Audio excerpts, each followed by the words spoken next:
लोकसभा चुनाव में अब 1 साल से भी कम का वक्त बचा है और बीजेपी की ओर से जो इंटरनल रिपोर्ट आ रही है वो पार्टी को परेशान कर रही है। ऐसे में पार्टी ने 160 सीटों पर विशेष ध्यान देने की जरूरत है, जहां विपक्ष मजबूत है। तो क्या है बीजेपी का प्लान और क्यों लग रहा है उसे हार का डर, देखते हैं ये रिपोर्ट। अगले साल की शुरुआत में लोकसभा चुनावों का ऐलान हो जाएगा।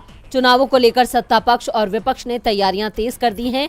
एक और केंद्रीय जांच एजेंसियों की छापेमारी के चलते विपक्षी गठबंधन की जमीन तैयार हो रही है, तो दूसरी ओर सरकार की नीतियों के चलते विपक्ष के पास महंगाई, बेरोजगारी, सीमा सुरक्षा सहित तमाम मुद्दे हैं जिनसे वो मोदी सरकार को घेरने में जुटी है।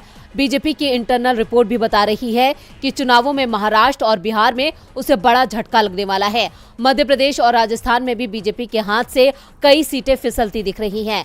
उत्तराखंड और हरियाणा जैसे छोटे राज्यों में भी बीजेपी को हार मिलना तय बताया जा रहा है।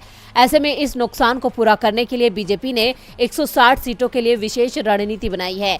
इनमें से अधिकांश सीट उन राज्यों में है जहां बीजेपी विपक्ष में है। पार्टी ने 3 महासचिवों सुनील बंसल, विनोद तावड़े और तरुण चुंग की एक कमेटी रिपोर्ट तैयार की है, जिसमें कहा गया है कि अगर इन सीटों पर विशेष जोर नहीं दिया गया तो हार तय है।